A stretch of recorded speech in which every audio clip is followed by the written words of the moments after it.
Welcome to Solvetic, your channel to always learn technology easily. Below in the description, you will find useful links we used in this video.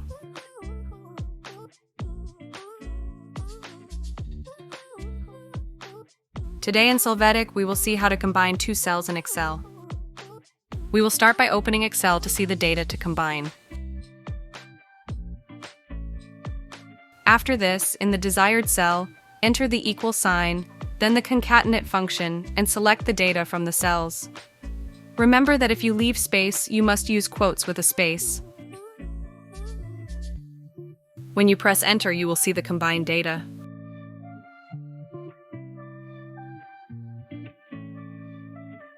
Hey, remember to subscribe Solvetic channel.